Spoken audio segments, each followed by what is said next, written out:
నమస్తే. గుళ్ళ గురించి మాట్లాడుకుంటున్నాం మనం. గుడిలో ఎందుకంత పాజిటివ్ ఎనర్జీ ఉంటుంది? ఒకటి భగవంతుడి ప్రతిమ, 2 యంత్రం.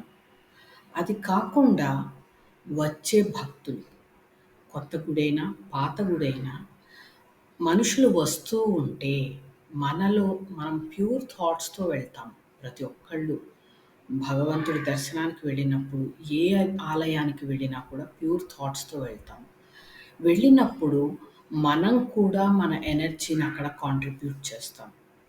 సో, ఎక్కువ మంది భక్తులు వచ్చే చోట ఆ పాజిటివ్ థాట్స్ ఎక్కువగా ఉంటాయి. ఆ యంత్రం కూడా అబ్జార్బ్ చేసుకుంటుంది. అక్కడ ఉండే ఆహ్, స్ట్రక్చర్ కూడా మన పాజిటివ్ ఎనర్జీ అబ్జార్బ్ చేసుకొని మళ్ళీ రిఫ్లెక్ట్ చేస్తూ ఉంటుంది. మనం ఎవ్వరూ వెళ్ళలేదనుకోండి, ఎంత పవర్‌ఫుల్ టెంపుల్ అయినా నెమ్మదిగా దానిలో శక్తి తగ్గిపోతూ ఉంటుంది. అదే అందరూ వెళుతూ ఉంటే, అందరి పాజిటివ్ థాట్స్‌తో ఆ గుడిలో ఎనర్జీ పెరుగుతుంది. ఎంత ఎక్కువ మంది వెళుతూ ఉంటారో, తర్వాత వచ్చే భక్తులకి వాళ్ళు అనుకున్న కోరికలు తొందరగా తీరడము, లేకపోతే వాళ్ళకి మనశ్శాంతిగా, ప్రశాంతతగా ఉండడము, ఇలాంటి మంచి బెనిఫిట్స్ అన్నీ ఎక్స్‌పీరియన్స్ చేస్తూ ఉంటారు.